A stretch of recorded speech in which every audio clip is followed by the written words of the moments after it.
Salam sejahtera, terima kasih karena bersama dengan saya di Nazilin Unity Channel. Saudara, ini satu dapatan dan kupasan yang pastinya membuatkan Anda terkejut dengan sikap Azmin Ali. Sebelum ini, Azmin Ali sebagai pembuka kepada bicara dan supaya Anda dapat memahami plotnya, sebelum ini Azmin Ali ialah ahli PKR dan beliau adalah orang penting dalam PKR. Jawatan beliau di PKR bukan calang-calang. Beliau ialah timbalan Presiden Parti PKR, orang nombor 2 di PKR, yang mana pastinya beliau mengimpikan untuk menjadi ahli nombor 1 dalam PKR untuk dapat menggantikan jawatan Anwar Ibrahim kalau sudah tiba waktunya. Tetapi kerana ketidaksabaran, kata netizen, mereka mengandaikan ketidaksabaran Azmin Ali menjawat jawatan pengerusi ataupun presiden PKR, akhirnya beliau bertindak mengkhianati parti PKR yang telah mengangkat nama beliau, telah menjadikan beliau orang besar, telah menjadikan beliau dikenali di seluruh Malaysia. Akhirnya beliau khianati. Dan kini Azmin Ali bersama dengan Pakatan Perikatan Nasional dan kini bersama dalam Parti Bersatu. Tak sampai 3-4 tahun bersama dengan Parti Bersatu, dan yang lebih menggembirakan Azmin, tak sampai 3 tahun pun beliau kini mempunyai jawatan yang bukan calang-calang dalam Parti Bersatu. Tetapi nampaknya menurut apa yang kita dapat sumber Harapan Dairy ini, nampaknya sikap Azmin Ali tidak berubah apabila beliau tetap diandaikan mengimpikan jawatan tinggi semata-mata. Tak sanggup downgrade diri, Azmin didakwa tolak jawatan Setiausaha Agung Bersatu. Diberi peha nak kepala, diberi betis nak peha pula. Menjelang pemilihan Bersatu Oktober ini, Datuk Seri Azmin Ali dilapor menolak tawaran Presiden parti itu Tan Sri Muhyiddin Yassin bagi jawatan Setiausaha Agung. Azmin yang merupakan Ketua Bersatu Selangor itu memaklumkan beberapa ketua bahagian Bersatu Negeri berkenan penolakan tawaran tersebut, lapor FMT yang memetik sumber. Azmin dengan penuh prinsip menolak jawatan berkenan dan mahu fokus kepada Perikatan Nasional Selangor yang diketuainya dalam misi menawan negeri itu pada pilihan raya akan datang. Namun, ada juga desas-desus mengatakan Azmin tak sanggup downgrade dirinya daripada menang timbalan Presiden PKR untuk jawatan Setiausaha Agung, kata sumber itu kepada FMT. Maknanya sumber ini cuba menjelaskan bahawa Azmin Ali sebenarnya mengimpikan sekurang-kurangnya menjadi orang nombor 2 dalam Parti Bersatu, iaitu menjadi timbalan presiden. Takkanlah dia downgrade pula kan? Dulu dia timbalan presiden PKR. Kini dia hanya jadi Setiausaha Agung pula. Pada 13 Julai lalu, Bersatu memperkenalkan 5 barisan pemimpin tertingginya menjelang pemilihan parti itu Oktober depan. Setiausaha Agungnya sekarang, Datuk Seri Hamzah Zainuddin, akan dinaikkan pangkat ke jawatan timbalan presiden. Parti itu turut mencadangkan Datuk Seri Ahmad Faizal Azumu yang kini timbalan presiden, Datuk Seri Dr. Ronald Kiandi dan Dr. Rajijuddin untuk dilantik sebagai naib presiden, manakala Azmin dicadangkan sebagai Setiausaha Agung Bersatu. Saudara, kalau betul apa yang dilaporkan di Harapan Daily ini, tak sanggup downgrade menjadi punca Azmin menolak jawatan Setiausaha Agung Bersatu, maka benarlah kata netizen, dia sukar untuk meninggalkan sikap lama, yaitu menginginkan, mengidamkan sesuatu yang lebih besar. Betul jugalah kan, kalau ikut betul, Azmin Ali ini dulu bukan calang-calang. Dia ialah timbalan presiden, bukan sekadar naib presiden, bukan sekadar Setiausaha Agung. Beliau timbalan presiden yang mana boleh menggantikan presiden pada bila-bila waktu kalau nak bertanding. tapi tiba-tiba pula hanya ditawarkan sebagai setiau zanggung bersatu. Ada yang kata tak mahu bersyukur kah sudah diberi jawatan. Kamu tu orang baru dalam parti bersatu, kata mereka. Kenapa tak sanggup menunggu ke? Kata mereka lagi. Apa pula pendapat anda semua untuk isu kali ini? Adakah dengan ini Azmin Ali akan pindah lagi? Itu persoalannya. Kita jumpa lagi. Bye-bye. Salam sejahtera. Terima kasih karena bersama dengan saya di Nazilin Unity Channel. Saya nak kongsi dengan anda semua. Ini sebabnya Wan Ahmad Faisal, Wan Ahmad Kamal digantung selama 6 bulan di Parlimen. Walau bagaimanapun sebelum saya dedahkan punca sebenar Wan Ahmad Kamal, Ketua Pemuda Perikatan Nasional ini digantung sebagai ahli Parlimen selama 6 bulan, saya nak kongsi kepada anda semua satu lagi komen daripada ahli Parlimen ataupun Ketua Pengerusi Amanah Kedah, iaitu Datuk Dr. Ismail Saleh. Beliau menyifatkan penggantungan Ahmad Kamal, penggantungan Wan Ahmad Faisal, Wan Ahmad Kamal sebagai sejarah baharu buat Parlimen Negara. Ini sejarah baharu, manakan tidak dia bukan sejarah baharu kalau ini kali pertama orang muda digantung 6 bulan. Paling lama kita dengar 3 hari. Yang ini setengah tahun tak boleh hadir ke Parlimen. Ada netizen kata harap-harap gajinya pun digantung. Jangan tak hadir Parlimen tapi dibayar pula gaji, kata mereka. Diharap kerajaan mengambil tindakan juga terhadap allowance dan gajinya, kata netizen. Tindakan yang dikenakan terhadap Wan Ahmad Faisal itu sebagai satu pengajaran kepada ahli-ahli Parlimen yang lain, kata beliau. Saya kira ini satu pengajaran kepada ahli-ahli Parlimen supaya lebih berhati-hati dan menghormati Parlimen dan perlembagaan sekaligus menyedari bahawa negara ini, walaupun dalam Parlimen ada undang-undang. Saudara, ada netizen kata jangan jadikan Parlimen sebagai tempat menyebar fitnah, jangan menyebarkan perkara yang tiada kesahihannya, apalagi surat layang. Kata netizen, walaupun di Parlimen tidak boleh didakwa, tetapi janganlah sampai membawa kepada kekeliruan kepada rakyat Malaysia. Saudara, ini sebabnya Wan Ahmad Faisal, Wan Ahmad Kamal digantung Parlimen selama 6 bulan. Rupa-rupanya beliau digantung selama 6 bulan ekoran. Usul Jabatan Perdana Menteri JPM kerana membangkitkan surat layang ketika perbahasan. Wan Ahmad Faisal telah pun menggunakan surat layang sebagai data sokongan kepada perbahasan beliau. Sehingga netizen kata, kalau guna surat layang siapapun boleh cipta, katanya tiada yang boleh dipertanggungjawabkan. Surat layang itu terkait dakwaan ke atas penjawat awam dengan maklumat yang tidak dapat disahkan. Jadi ini perlu diatasi dengan segera. Keputusan itu dibuat setelah usul tersebut diluluskan dengan undian 110 anggota Parlimen. Saudara-saudara sekalian, penggantungan selama 6 bulan itu dibuat melalui undian belah bahagi.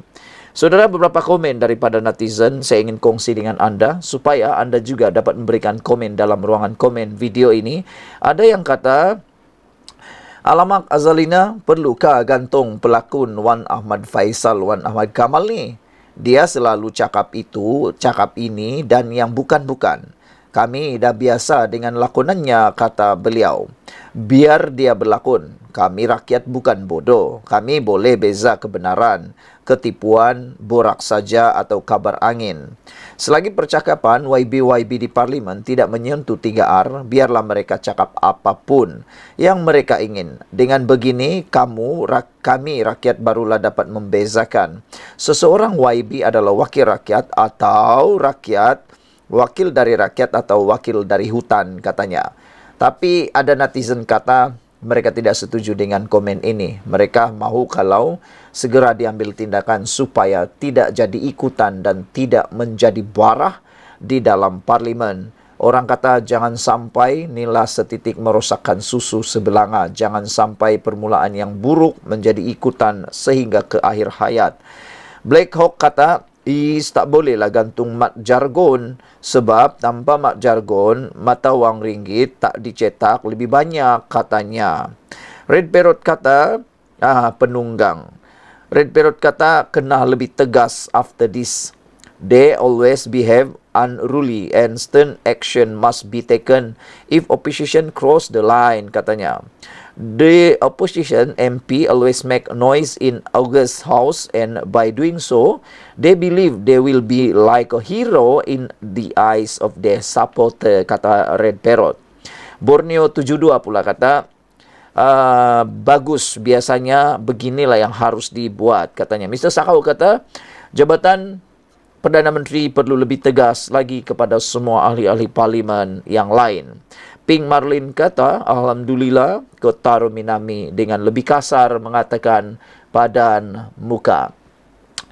Saudara, netizen memang tahu bahawa ahli-ahli parlimen boleh menggunakan apa saja hujah di parlimen. Mereka tidak boleh didakwa di mahkamah atas apa sahaja yang mereka cakap di parlimen. Tetapi ada dua cara, tarik semula kata-kata ataupun mereka boleh digantung dengan undi belah bahagi melalui usul. Jadi hari ini sidang Dewan Rakyat Parlimen telah membuat satu sejarah besar apabila Wan Ahmad Faisal Wan Ahmad Kamal digantung parlimen selama 6 bulan. Walau bagaimanapun kita dikejutkan dengan insiden ahli parlimen pembangkang menyambut keputusan Dewan Rakyat menggantung Wan Ahmad Faisal Wan Ahmad Kamal dengan membaca kunut nauzila hari ini.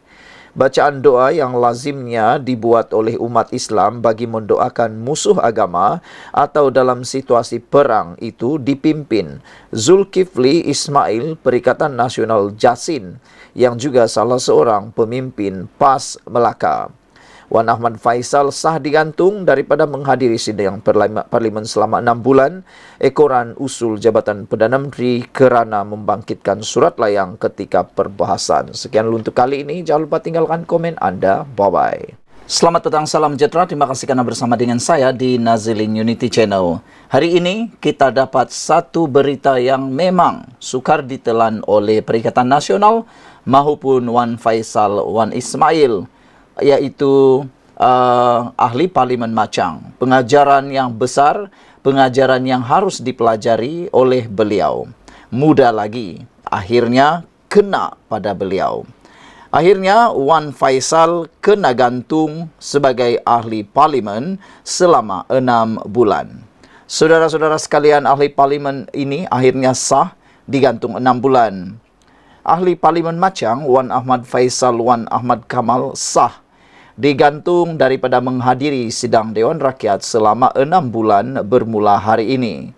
Ia susulan dakwaan Ketua Pemuda Perikatan Nasional PN itu mengenai dalang sebenar di sebalik pengambil alihan Malaysia Airport Holding Berhad hanya berdasarkan maklumat dari surat layang. Yang di-Pertua Dewan Rakyat Tan Sri Johari Abdul mengumumkan keputusan itu selepas undian mendapat sokongan majoriti ahli parlimen. Seramai 110 ahli parlimen bersetuju, manakala 63 tidak bersetuju selepas undi belah bahagi dijalankan, manakala 3 tidak mengundi dan 46 tidak hadir. Nah, yang tidak hadir 46 ni siapa agak-agaknya? Kalau 46 ni hadir, boleh juga bantu Wan Ahmad Faisal.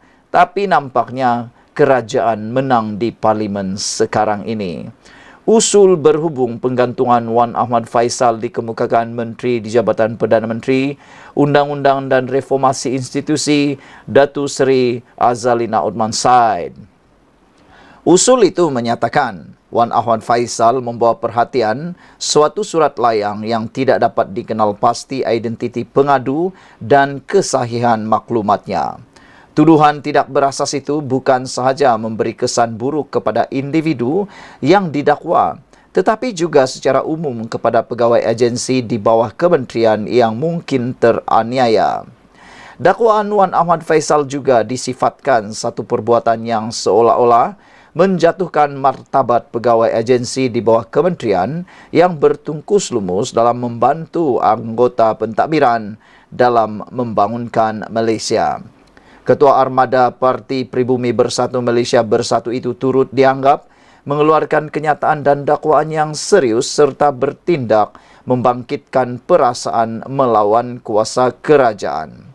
Semasa sesi perbahasan di Dewan Rakyat pada 1 Julai lalu, Wan Ahmad Faisal menuntut penjelasan berhubung keputusan penjualan sebahagian saham MAHB selepas beliau dikatakan menerima satu surat layang mendedahkan dalang di sebalik keputusan berkenaan. Tidak pernah mana-mana ahli parlimen membawa surat layang sebagai asas hujah di Dewan Rakyat. Wan Ahmad Faisal secara terbuka turut menamakan individu terbabit yang didakwanya pegawai atasan kumpulan wang simpanan pekerja KWSP. Sebelum itu, Wan Ahmad Faisal mengemukakan usul tergempar bagi menggesa penangguhan atau pembatalan penjualan sebahagian saham MAHB kepada syarikat berkait BlackRock Global Infrastructure Partners GIP. Namun, usul itu ditolak Johari Abdul. Saudara-saudara sekalian, ada orang kata, baguslah, berehatlah kepada Wan Ahmad Faisal. Ada juga yang mencadangkan supaya beliau mengambil cuti dan muhasabah diri. Apa pula komen anda? Tinggalkan komen anda. Salam sejahtera. Akhirnya, ahli Dewan Undangan Negeri Adun Rembia bersuara buka cerita mengapa beliau menyertai PAS, tidak menyertai DAP, tidak menyertai PKR, tidak menyertai Parti Pejuang, tidak juga menyertai parti-parti yang lain. Rupa-rupanya ini niat beliau nak menyertai PAS.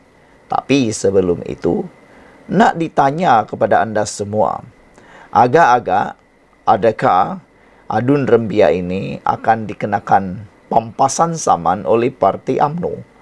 Karena beliau bukan dipecat. Anda harus ingat, beliau hanya digantung keahlian. Bukan gantung keahlian, beliau hanya digantung sebagai ahli UMNO.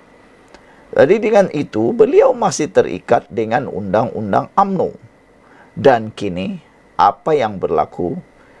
Seingat kita, UMNO pernah membuat satu undang-undang atau pindaan pampasan saman kalau orang itu tak kena akta lompat parti tapi meninggalkan parti UMNO ataupun memberikan sokongan kepada yang berlainan. Kalau tak silap, UMNO sudah menggubal peraturan mereka mengenakan denda 100 juta ringgit kalau bersama parti lain. Nah, kalau itu kena kepada Adun Rembia ini, menggelupur habislah dia. Nak cari mana 100 juta itu? Dan untuk makluman anda, sudah ada duluan yang mana parti itu menang dalam tuntutan pampasan saman apabila meninggalkan parti asal, yaitu Zuraida Kamarudin. Parti PKR yang telah dikhianati oleh Zuraida telah menang saman pampasan apabila beliau meninggalkan Pakatan Harapan PKR pada waktu 2000 pada waktu langkah Sheraton.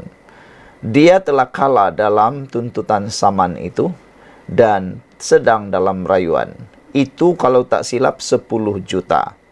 Kalau ini 100 juta, muflislah Adun Rembia kalau benar-benar menang pula UMNO dan dia pula terpaksa membayar pampasan tersebut. Ada netizen kata, apa dan mukalah, jangan hanya didenda 100 juta kata mereka, tapi lebih baik digoreng sekali sampai enak rasanya kata mereka. Walau bagaimanapun, Adun Rembia ini, yaitu Datuk Muhammad Jailani Khamis, menjelaskan keputusannya menyertai PAS adalah untuk sama-sama berjuang dengan rakyat yang berdepan kesusahan ketika ini. Bercakap tentang kesusahan ketika ini, banyak kali Walaun dan juga penyokong Pakatan Harapan Kerajaan Madani Perpaduan bersisi soal jawab dalam media sosial. Penyokong Walaun ataupun penyokong Walaun ini, mereka sering kali kata berdepan kesusahan. Manakala penyokong Pakatan Harapan atau Kerajaan Perpaduan mahu supaya Walaun tulis dan senaraikan kesusahan yang mereka maksudkan itu. dan mesti ada bukti data bahwa mereka memang jadi susah. Tapi sampai sekarang ini belum lagi saya nampak mereka berjaya memaparkan kesusahan yang benar-benar mereka hadapi itu. Kerana bila mereka paparkan, kembali semula kepada muka mereka, kembali semula kepada Kerajaan Perikatan Nasional yang pernah memimpin negara ini dahulu.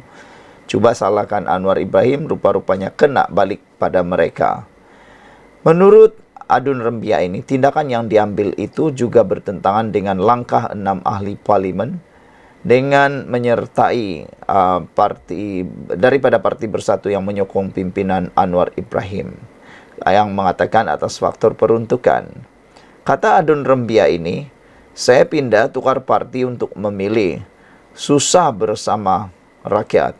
Kalau rakyat susah, dengan dasar-dasar kerajaan yang menekan ini, kita susah bersama-sama dan senang juga bersama-sama ketika sidang akbar di parlimen pada Selasa. Namun netizen pula menyoal. Kata netizen, ini bukan pasal peruntukan yang kamu mau sebenarnya. Bukan juga soal nak senang-senang, susah-susah dengan rakyat, sama-sama susah. Tapi kamu sudah dapat hidu yang kamu tidak akan dicalonkan lagi. Pilihan raya akan datang untuk mewakili UMNO, PKR maupun siapa-siapalah. Jadi satu saja yang boleh menyelamatkan survival politik kamu ialah menyertai parti PAS, kata netizen. Tapi belum tentu lagi. Mungkin malang akan menimpa lebih besar kepada Muhammad Jailani, Adun Rembia ini, karena belum tentu beliau akan bertanding atas tiket PAS.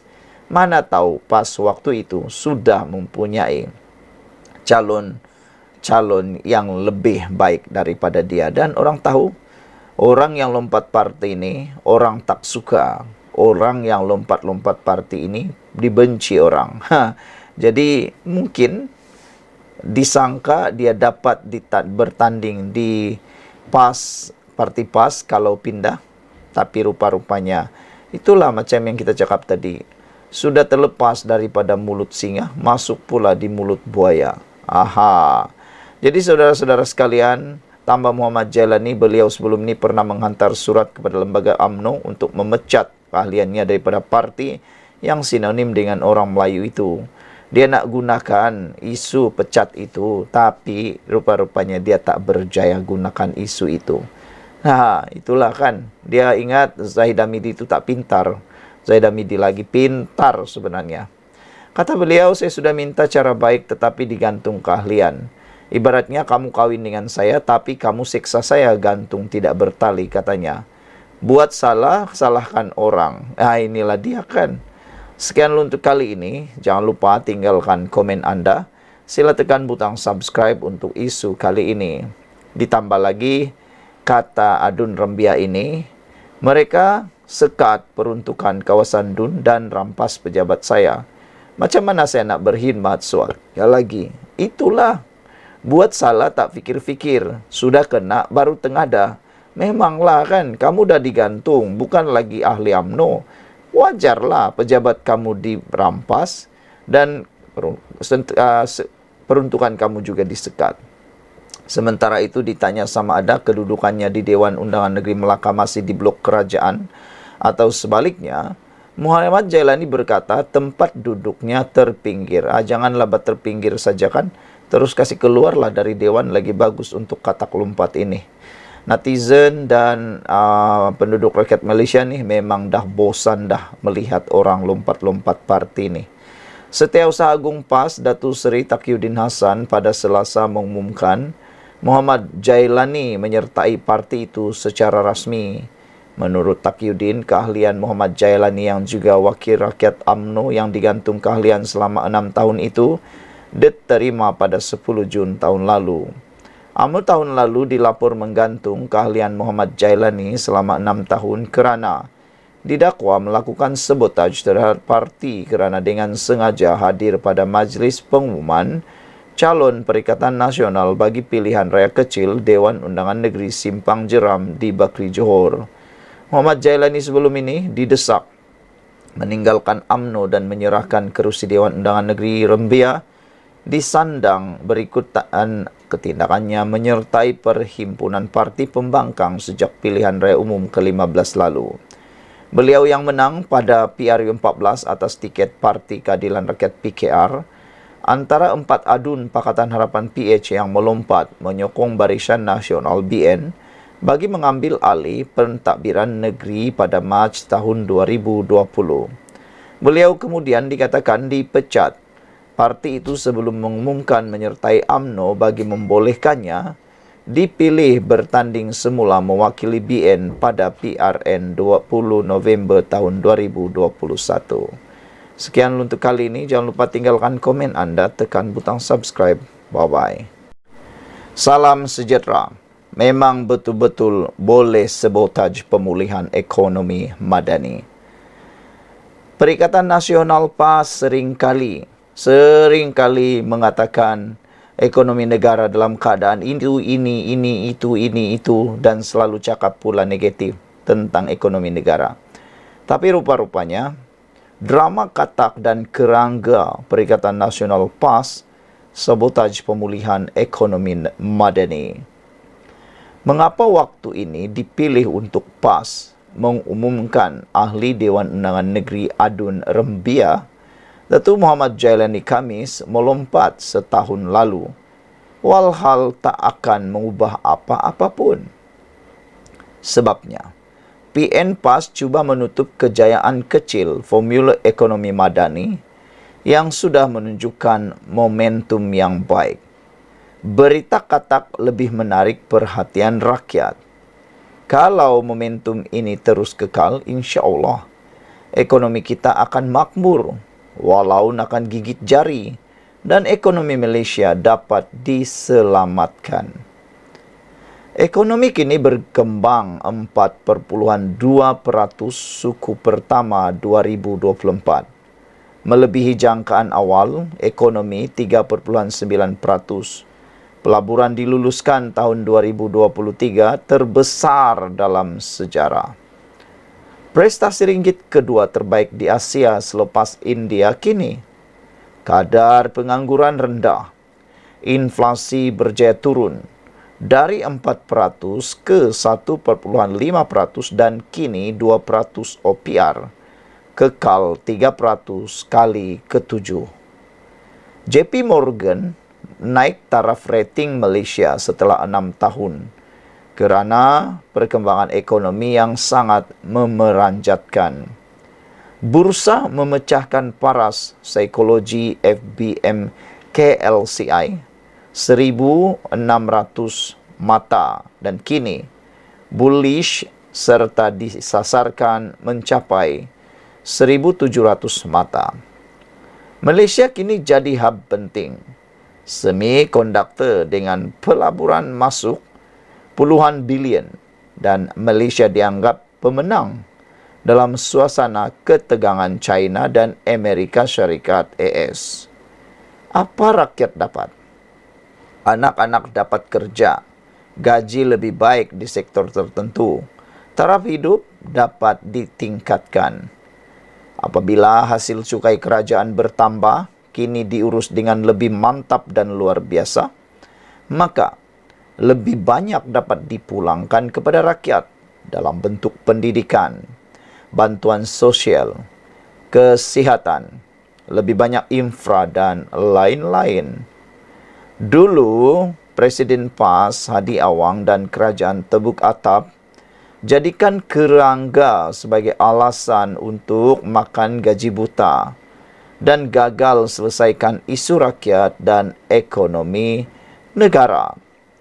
Kini saya yakin Perdana Menteri ke-10 Anwar Ibrahim dan Kerajaan Madani PH, BN, GRS, GPS terus kuat bekerja, tidak kira berapa banyak kerengga menggigit kerana kestabilan kerajaan. Kita patut bersyukur dengan nikmat yang Allah kurniakan, walaupun ada jenis manusia yang susah hati melihatkan segala kebaikan yang kita alami sekarang. Apabila ringgit jatuh, mereka bersorak riang. Apabila mengukuh, mereka alihkan perhatian rakyat kepada hal ehwal katak politik. Rakyat dihasut hanya dengan persepsi walaupun data dan angka menunjukkan sebaliknya.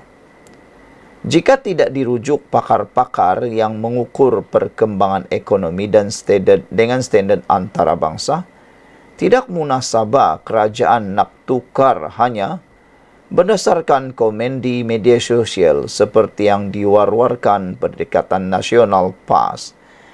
Itu sebabnya ada netizen yang memberi nasihat kepada pengikut-pengikut Perikatan Nasional. Mereka kata jangan terpengaruh dengan hanya message-message yang diwar-warkan itu. Kerana mereka sebenarnya hanya ikut-ikutan dan kefahamannya cetek sekali. Sekian untuk kali ini. Jangan lupa tinggalkan komen Anda. Bye-bye.